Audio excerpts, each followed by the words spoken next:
All right, everybody, welcome to the Practical Tanya. Tonight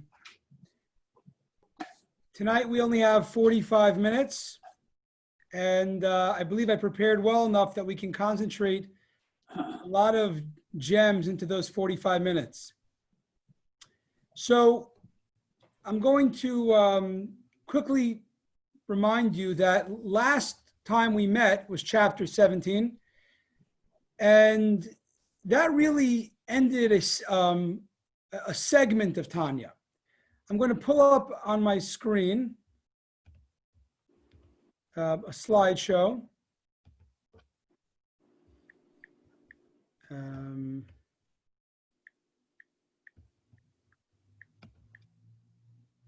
All righty. So in this slideshow, you'll notice that chapter 18 through 25 is really a brand new section. I'm bringing you here the title page. The title page of the Alter Rebbe, Rabbi Shneur Zalman of Liadi, he himself wrote in the beginning of the book, before we even got started. He said, this is a Sefer Likutei Amarim. It's a compilation of teachings. And he says, part 1 is entitled Sefer Shel Beinanim, which means the book of the Beinani, which for those of you who've been following the class the last few weeks, we know what a Beinani is. Beinani means the intermediate man who has perfect behavior, what we all can strive for. He says the book is compiled from sacred books and from teachers of blessed memories based upon the verse. And this is important. I want you to follow closely the bold. For this thing, the Torah says, for this thing, Moses in Deuteronomy tells the Jews towards the end of his life, for this thing, meaning the Torah and the mitzvahs, is very near to you, the Jewish people, in your mouth and in your heart, that you may do it. And the Tanya is going to explain clearly how it is exceedingly near. It's very near to do the Torah and mitzvahs in your mouth, speech, with your heart, your inner part, your thought, your heart of hearts, that you may do it with your actions. It's really very near. And it's going to explain how it's very exceedingly near, because the word is not just near. In Hebrew, it's karov ma'od. It's very near for every single Jew to pull off beautifully the Torah and the mitzvahs. And he's going to teach us a lengthy way and a short way with the aid of the Holy One, blessed be He. I'm going to cut right to the chase, but the first 15 chapters, Tanya explains to you the premise of a Beinani, right? It tells you what a Beinani is and the fight inside, and how the Beinani is one who fights back. He can use his godly soul to overcome his animal soul. And he does that flawlessly, with a lot of effort, but he does it on a thought level, on a speech level, and on an action level. In 16 and 17, we talked about contemplation. We said, look, although we mentioned in the earlier chapters that you can just have self-control, and that would be, that should work to overcome. But you're going to snap. Like, you're always repressing your animal soul, and it's fighting you every 10 minutes, every hour, throughout the day, whatever it is. It's very hard just to always fight and win. So it gave us a tool in 16 and 17 about contemplation. That when you use your mind to contemplate how God is a real presence. And later on in Tanya, it gives exercises of what to meditate on, how God is a reality, how God is so kind, how God raised us up as a people and as an individual. We develop a love for God. We look at all these things, we develop a grand appreciation and love for God. And that helps you use your ability to have your mind over your heart, right? The mind is the seat of the godly soul, and you can use that to overcome your heart. Your heart, meaning the lusting, the desires of the animal soul. And that's 16 and 17. So that's pretty much, we're good. But there's an issue. And this is what Tanya is going to address in 18 through 25. That, okay, if you're really meditative and contemplative, you are able to, be mind over heart. Does anybody want to say how long they think it might take to work their meditative or contemplative, godly contemplation practices? Is that like a one-time fix, or is that a long journey? Lifetime journey. Lifetime journey. And even not say lifetime, I'd say even if you want to do it enough that it's effective, that you can actually hold back your animal soul from gossiping, from, all the petty things that our ego wants to do. And we can say, no, that's not what the godly purpose is, mind over heart. To have enough appreciation for your mission, for God, to always overcome to always rely on that, it doesn't always seem to be possible. Not always are you post-contemplation groove. And that's why Tanya, as I mentioned in the title page, it said it's going to explain how the Torah mitzvahs is exceedingly near for us to do, meaning it's doable to really pull off a perfect behavior of Torah and mitzvahs. It's going to give us a long way, a lengthy way, and a short way. Well, the lengthy way is the contemplation. It's a long practice. It takes time. You got to work on it for a good chunk at a time, 10 minutes, 20 minutes, half hour, whatever it is, till you feel motivated. Then you have to work on it, get better at it over months, years. It's the long way. But what if you need something today? You need a short way, right? What do you do when your heart desires something, animal soul, like that the animal soul wants, and you want to overcome it today, and you don't have the godly contemplative meditation to harness you? So chapters 18 and 25 will build a premise, and it takes longer than the two chapters of 16 through 17, because 16 through 17 is an easier concept. If you really meditate, you'll be able to be more thoughtful, and you'll be able to operate on that level and overcome your animal soul. But for me to tell you that even without that focus and that contemplation, every Jew has deep inside them access to a tool to short circuit it, to quickly overcome the animal soul's desires. That takes him 7 chapters, 8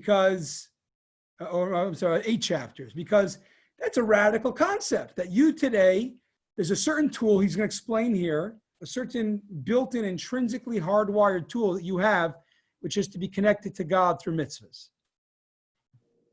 So let's start with chapter 18. Chapter 18 is going to make the premise that there's something called the peculiar Jewish soul. Everybody see my slide still? Yeah. Okay. That the Jewish soul is unique, is a unique energy vis-a-vis any other nation's soul in its super rational connection to holiness, to God. That it's not even like a rational thing. It's an intrinsically hardwired thing. So,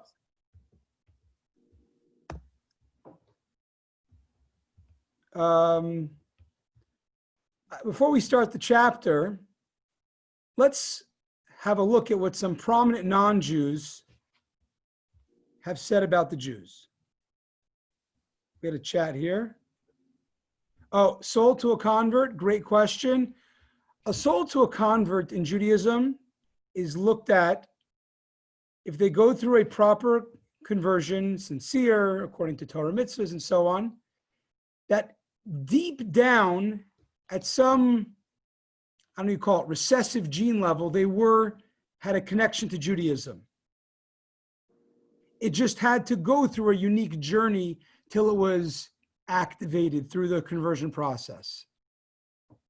So in a sense, even a convert has a Jewish soul. Maybe it's like a dormant Jewish soul till it activates it through conversion.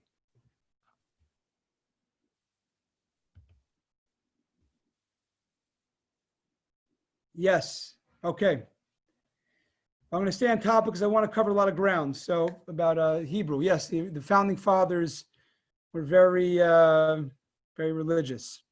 All right. John Adams, second U.S. president. What did he say? Oh, sorry. It's a little bit cut off, but I'll do my best. Okay. I will insist that the Hebrews have done more to civilize man than any other nation. If I were an atheist and believed in blind eternal fate, I should still believe that chance had ordered the Jews to be the most essential instrument for civilizing the nations.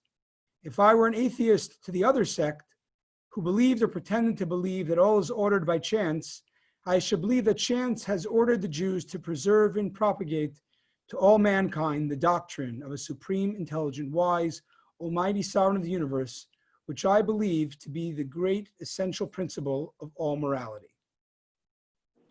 Wow. So anybody want to share what, if you could get some feedback, what do you feel he admired about the Jews? Anybody? Chat or?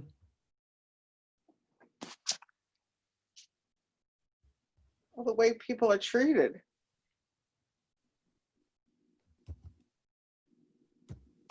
The laws. Teach us the laws, okay. But what's he saying that we brought to the world? Civilization. What is civilization, though? What does he say is civilization? What is the civilizing power? What did we bring to the world? Oh, laws. Monotheism. We brought God to the world. God to the world, which he says is it's cut off a little bit, the great essential principle of all morality. So he brought the fact that there is a supreme, intelligent, wise, almighty sovereign of the universe, which I believe to be the great essential principle of all morality. All right, we're going to move through some other famous non-Jewish philosophers and thinkers. Leo Tolstoy, copy this. There's more to this. The Jew is that sacred being who has brought down from heaven the everlasting fire and has illumined with it the entire world. He is the religious source, spring, and fountain out of which all the rest of the peoples have drawn their beliefs and their religions. Wow. So what, according to Tolstoy, did the Jewish people bring to the world? Same thing. Well, it's interesting because John Adams was speaking more about the what we gave to civilization. He didn't say so much religion. It was more morality. I mean, that was a very thin line, right? Our religious belief. That's what he's saying. Right. Here he's saying more the Jews have given a connection to religion, period. The Right. religious source for all religions. All right, moving on. I'm just trying to. Okay, Johann Wolfgang von Goethe, German writer and statesman. I don't know if I'm pronouncing it correctly. Every Jew, no matter how insignificant, is engaged in some decisive and immediate pursuit of a goal. It is the most perpetual people of the earth. So what's he saying we taught the world?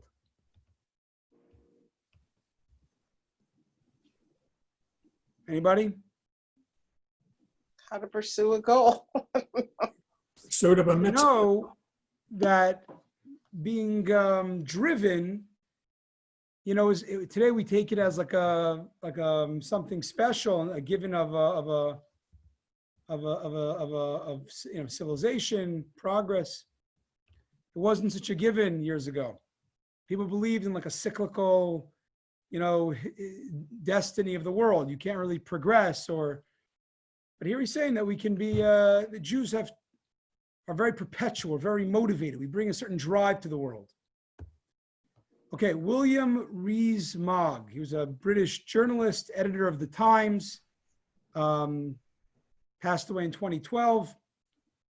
One of the gifts of the Jewish culture to Christianity, it is that it has taught Christians to think like Jews. And any modern man who has not learned to think as though he were a Jew can hardly be said to have learned to think at all. Wow. Look, if we would say this, accused of something, a little bit of ego. But he was not Jewish, and he said that we've taught the world how to think. Let's go on to the next one. Paul Johnson, an American historian. The Jewish vision became the prototype for the many similar grand designs for humanity, both divine and man-made. The Jews, therefore, stand at the center of the perennial attempt to give human life the dignity of purpose, of a purpose.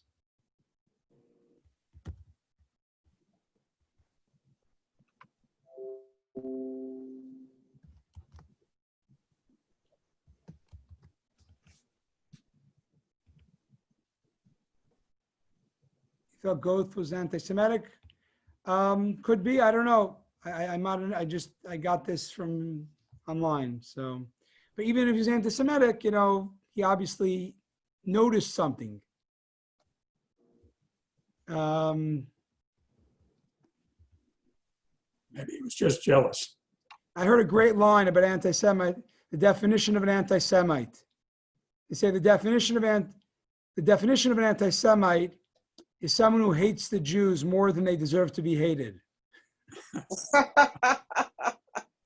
was, That's bad. That's pretty. But I think it was, I forget the context, sort of, Anyways, okay. Oh, very famous one now. On the Jews, Mark Twain. If the statistics are right, the Jews constitute but 0.25% of the human race. Suggests a nebulous puff of stardust lost in the blaze of the Milky Way. And he goes on, the Jew are hardly to be heard of. And I'm going to go to the middle. The Egyptians, the Babylonians, and the Persians rose, filled the planet with sound and splendor, and faded to dream stuff and passed away. The Greeks and Romans followed, made a vast noise, and they were gone. Other people have sprung up and held their torch high for a time, but it burned out. And they sit in twilight now and have vanished. The Jew saw them all, survived them all, and is now what he has always was, exhibiting no decadence, no infirmities of age, no weakening of his parts, no slowing of his energies, no dulling of his alert but aggressive mind. All things are mortal but the Jews. All others' forces pass, but he remains. What is the secret of his immortality? Okay, I'm going to stop sharing my screen for 1 minute. If anybody can put their camera on, it'd be nice to just see who's to talk to somebody, if you could. If you're comfortable with it. If you're not, no problem. All right, I'm going to ask you a question based on all those, everybody here. Here's the question on the screen. What is a common quality that all of these statements refer to? How great we are. Okay, but in what way? I'm kidding. Obviously, there was admiration, but the question is, in what way? Longevity. The world. So who said longevity? Carol, longevity. Anybody else? We bring morality to the world, and Morality. the purpose and belief in God, a higher Okay. purpose to living. Okay. Belief in God. That was important. Anything else? What's common in all those things? Longevity, morality, belief in God. What's a common adjective trait that all those things have? Like positive qualities. Positive qualities. Okay. I mean, success. there's other, but they're all positive. But in what like specific positive trait that all those traits are a certain type of, all those things are certain mitzvot. We brought mitzvot to the world. All right. Survival. Survival. So I'm going to share with you a thought that I had, and I think it's something that's common in all of those, is that all those things, longevity, morality, survival, mitzvot, purpose, drive, right, perpetual, is transcendence. A value of something beyond what exists in the here and now. All of those things have a certain transcendence: God, religion, purpose, mitzvot, morality. All those things, even if they're not religious, like a purpose, like even progress, like perennial, that a Jew is always perpetual, that we're into progress, right? Hard work and making things better. That's also a belief of it's like it's not here right now, but it's a belief that it could be like, it should be like that. That destination should be there, right? And for sure, God, mitzvot, morality, all those things are things that we strive for. Okay. So going back to the shared screen, I'm now going to get into chapter 18 with some snippets, and I'm going to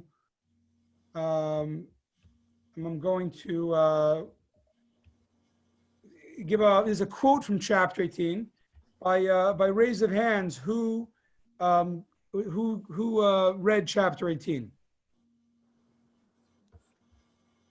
You got a chance to read it? Okay. It's a very, like everything in the Tanya, it's a little bit difficult. It might be hard if you're not used to the language, even in the translation, but it's always good if you get a chance to read the link, or if you have the Tanya the week before, it's always good because you'll get a little more of, you'll appreciate more of the classes, because you'll have more aha moments to what you didn't understand. All right, so the patriarchs, the patriarchs, matriarchs, our forefathers, foremothers, they attained the level of being a chariot to the divine will, and therefore they merited transmitting to their descendants after them for all times a soul from the 10 holy Sefirot of the 4 worlds of Atzilut, Bria, Yetzira, and Asiya, to each according to his station, according to each person's works. So this is a lot of Kabbalah language. I'm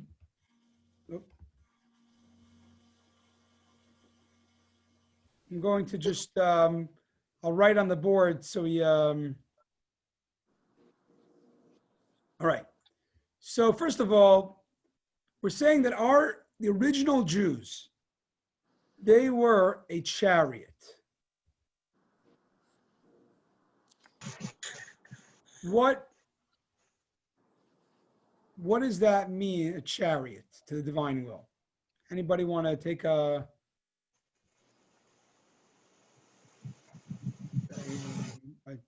want to comment on that. So, I'm sorry?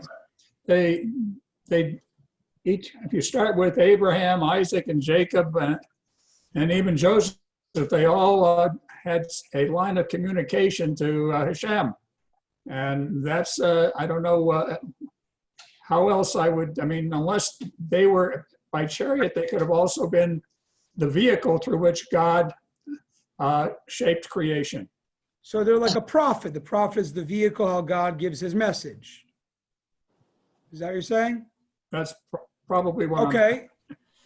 The Zohar actually takes it a step further. Kabbalah, when it talks about the chariot, it goes a step further. It's saying like this: if I ask you to do my will, could you go pick up my dry cleaning for me or whatever? Tomorrow. tomorrow.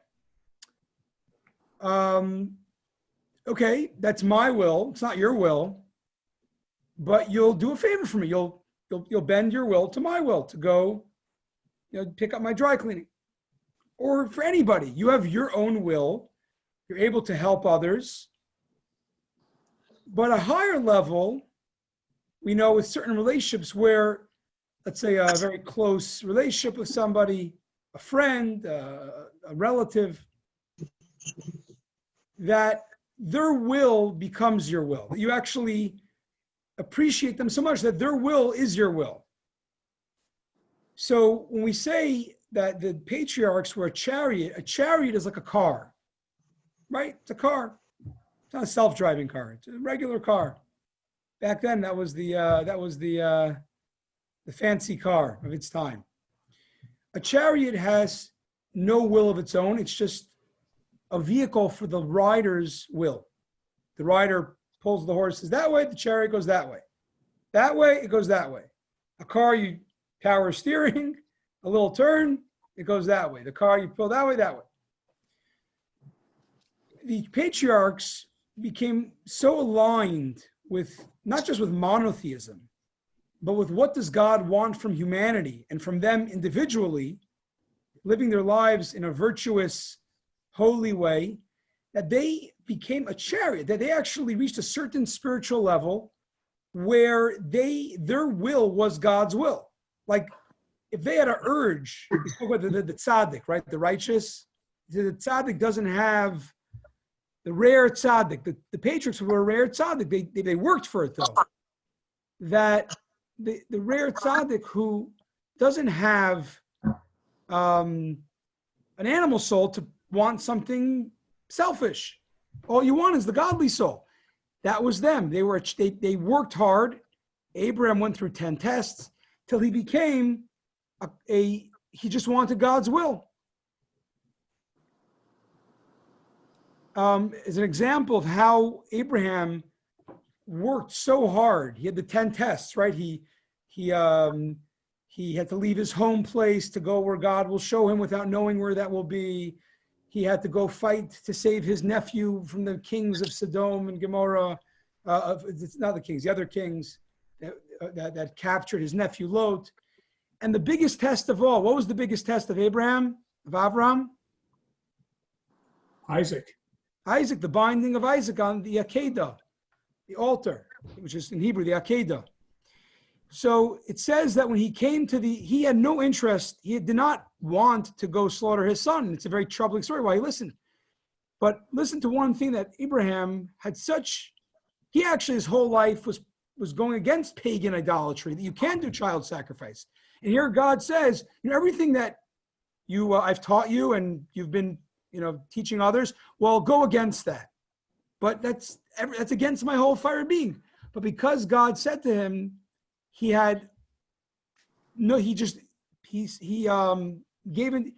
surrendered to God's will.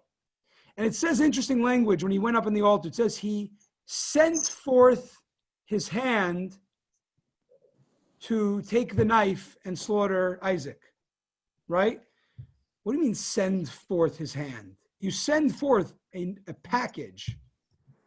You don't send yourself. You send a messenger. You send a letter, right? How do you send forth your hand? So one of the commentaries tells us is that he was his own will, he knew his own will was, his whole life was doing mitzvahs, was doing God's will. And he didn't want to do this act of the Akedah. So he forced himself to go against his own last vestige of will, his will of being a do-gooder, a good person, to do God's will, to do something which was, crazy, to sacrifice a son. And what we know at the end of the story that it was only a test that he could arrive to that level. But what came after that level was that Abraham changed, that even his sense of doing good was no longer, he did good because I feel I want to do good, which is a very high level.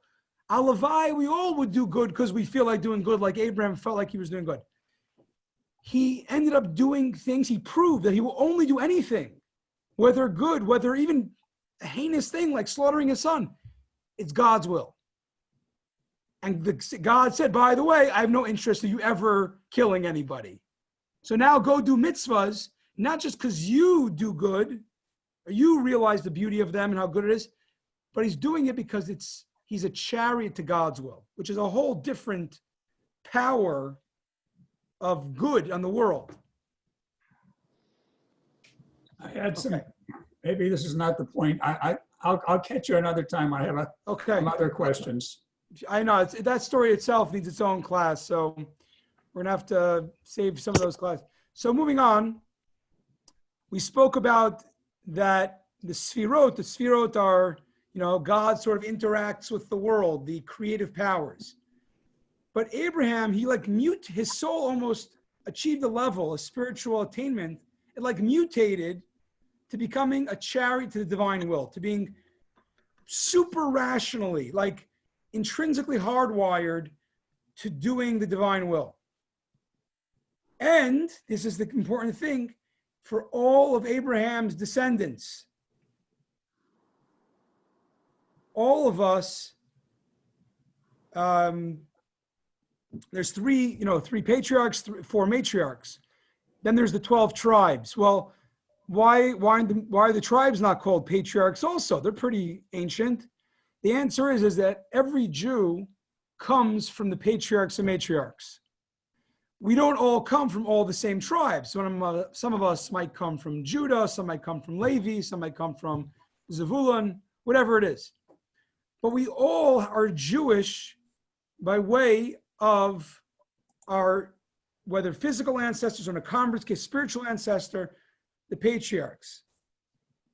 And that means because their soul is a chariot to the divine will, they give us an inheritance spiritually. This is what a Jewish soul has, this spiritual DNA of having this obsession of being a chariot or being a vehicle for the divine will in this physical world.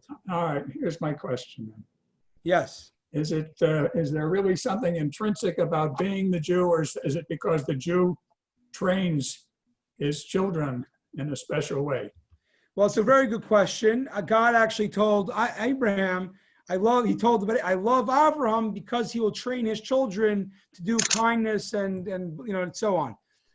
But we know that a person is considered, according to Jewish law, Jewish, even if they're Jewish, right? They're born Jewish, and weren't raised with any Judaism, weren't raised with any morality, and so on. And they're still considered Jewish. The reason is, according to Jewish laws, because spiritually, they have this Jewish soul, which is an heir to, which, has this inheritance of a Jewish soul from Abraham. And we're going to move on. And this is how it goes. This is actually your question, Alan. Even the lowest of lowly men and the sinners of Israel are thus endowed with, at the very least, the lowest grade of holy soul, meaning even if they come from, let's say, a soul that's, through a lot of layers. We spoke about that earlier, how all souls ultimately come from the same place, but being that we come through like a spiritual birthing process, there's somehow are more obscure than others. But the essence is the same. Nevertheless, since it is of the 10 holy Sefirot, right? The Sefirot are the sort of the godly powers within the world. It is compounded of them all, including the 10 Sefirot, if you remember, make up the 3 intellectual components and the 7 emotions. So the Jewish soul, we said, is 10 powers because it parallels the 10 Sefirot, the 10 creative powers of God to create the world. So we're compounded of all of them, including the highest level of soul called Chachma, which is illuminated by the light of the blessed Ein Sof itself. The blessed Ein Sof means infinite God. Thus, the blessed Ein Sof is garbed, as it were, in the wisdom of the soul, whatever sort of Jew he may be. I always thought that there were a different 5 levels of the soul, like nefesh, ruach, neshama. Right. But what is Chachma? How does Chachma connect in here? Because that's not a level of a soul. I think it's a terminology that's confusing me. Okay, so very, very good question. I'm going to stop share for a moment.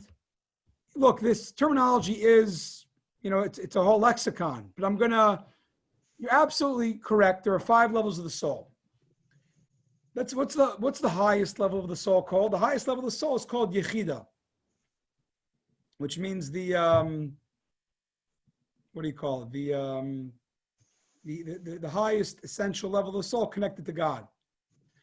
Then you have the nefesh, the biological life, right? The soul. And you have some levels in between. Now, not everybody is in touch with their more essential levels of their soul, right? Not everybody's in touch with that. Maybe a righteous tzaddik is. Not everybody's as in touch with it on a day-to-day basis. His point is some people, even let's say a person who has the odds stacked against him, bad upbringing, no good teachings of Judaism and morality, but he was born part of the Jews, right? He still has a Jewish soul, which has the DNA of Abraham. All it's pointing, and what is that? That Abraham was a chariot to godliness. What is godliness? So in Kabbalistic terminology, godliness is the 10 sefirot. The 10, right? The sefirot is not the levels, it's not the levels of your soul, it's what the soul is made up of. We spoke about that your soul is made up of intellect and emotions. So we're saying the soul is comprised of 3 intellectual parts: Chachma, Bina, Das, and 7 emotions: Chesed, Gvura, Tiferes, Netzach, Chayd, Yesod, Malchus. But we don't have to get into the details. Is that there's emotions, which is what your soul's like, how it's what godly emotions or animal emotions, depending on the type of soul, and it has like a perspective. It has like a consciousness. Now that consciousness or that perspective has really 3 parts of it. Number 1, it has chachma, the flash of its ideas, the kernel of the ideas. It has bina, it has when it really processes and makes it a full-bodied idea that it can understand. And it has das, how the ideas are personally relevant. So you can have the spark of an idea, that's chachma. Bina is the when you really understand it, all the details of the idea. And das is how an idea, even in all its details, is not always as relevant to you personally. So the way you make it relevant is the their das level of your intellectual powers. What it says here, though, is, and that, by the way, is how God created the world. God, it's a creative process. God had a desire to create the world, right?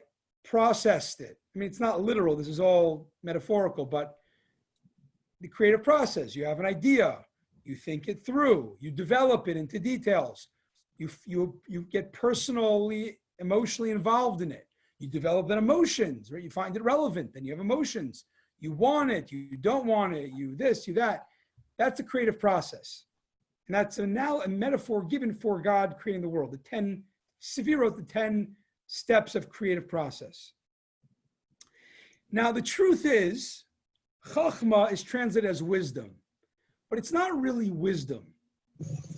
It's like it's a portal from what you know to that which you don't know, right? It's a little spark of, hey, there's something here. I don't know it yet, but it's here. That capacity to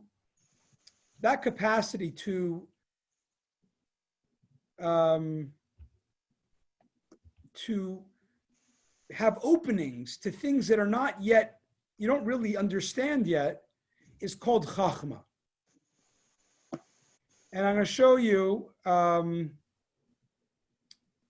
just share again.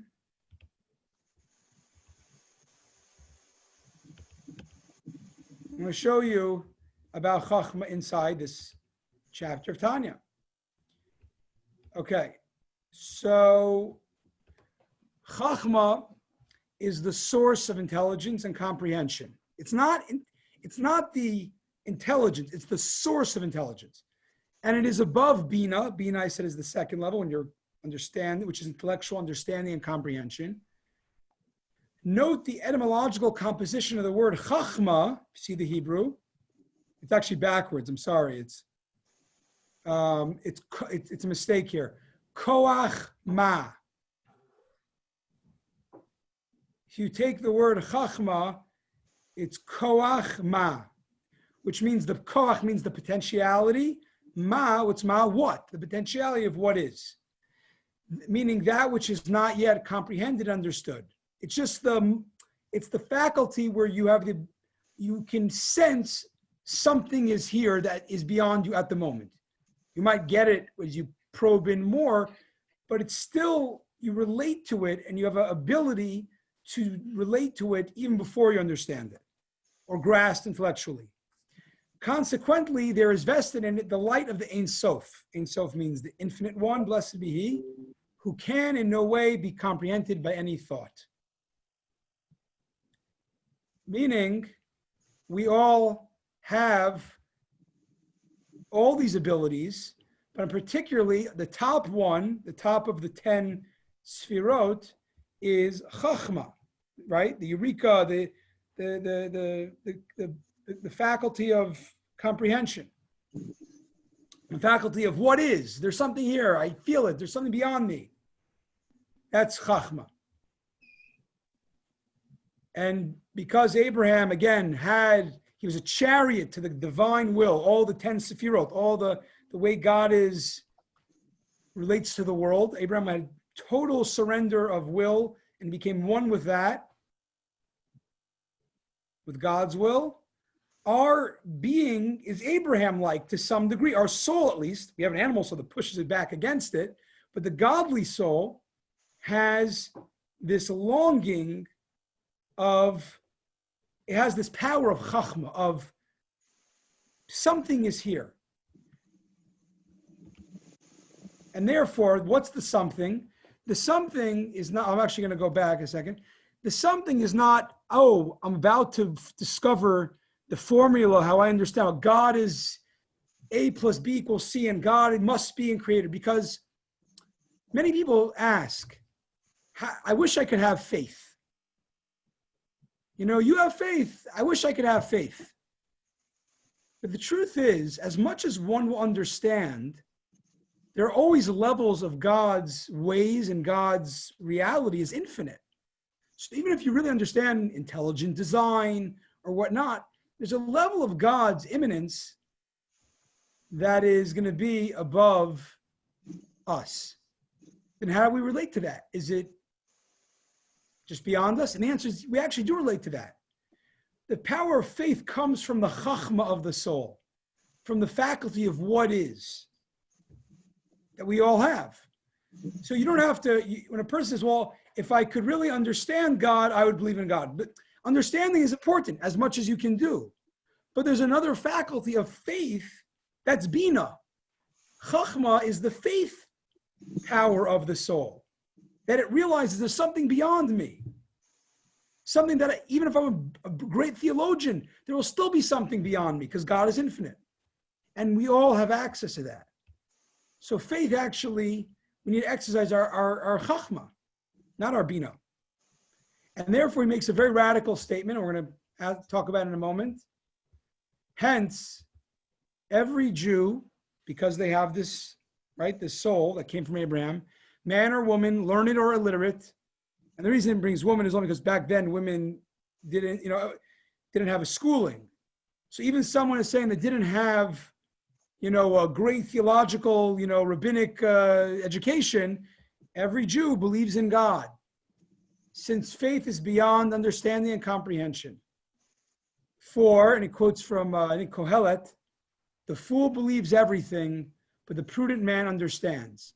Now, when you read that verse from King Solomon, it sounds like a fool is an idiot because he believes everything, but the prudent man understands. But actually, he says you can flip it around. With regard to the Holy One, blessed be he, God who's infinite, who's beyond intelligence and knowledge, all are like fools in his presence, his blessed presence. As it is written, so brutish am I and ignorant, I am as a beast before you, yet I am continually with you. King David said this, right? I'm ignorant, as great as King David was a genius. He was a brilliant scholar. But he still said, I'm ignorant before you. I'm a beast before you. And he says, actually, because I am brutish and as a beast, I am continually with you. King David was saying, well, I'm an idiot and you know everything, God. I wish I'm just humble. I'm nothing in your face. He's actually saying a positive that because I realize my insignificantness, right? I understand my place and that I'm limited as a human being, even if I'm a great thinker, as King David was. Because of that, I'm continually with you. Because I realize I can't just relate to God like I understand him 100%. I have to call upon the super rational faculty of chachma, of faith. And he makes the statement here that every Jew has. Now, we're going to end off saying that, wait a second, every Jew? I know quite a few Jews who don't believe in God throughout history. This wasn't just now, even 200 years, even 300 years ago by the Alter Rebbe, I'm sure, or 200 plus years ago when he wrote this. There's still many people that were very big atheists. Sometimes they were so anti-Jewish, they would persecute their fellow Jews. And yet you're saying that they all believe in God. So let's go back to the non-Jewish philosophers. They all pointed out that there's something about the Jews, that a Jew has a transcendent longing.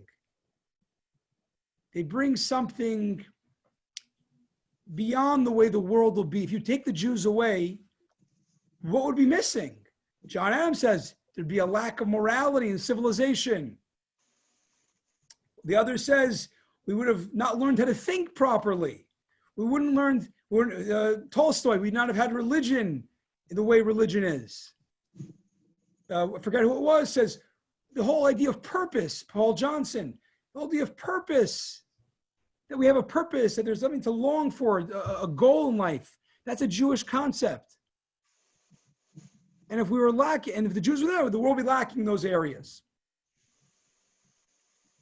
Maybe someone else would come, but we're saying, according to the way that the Tanya is explaining Kabbalah and the Jewish tradition, is that the reason the Jews had all those qualities, whatever it was bringing purpose, even if it was man-made ideas like betterment of humanity or tikkun olam or whatever, every Jew has this, even if they're an atheist, because they have this Jewish soul that is an heir to Abraham. I'm just going to plug in my computer quickly.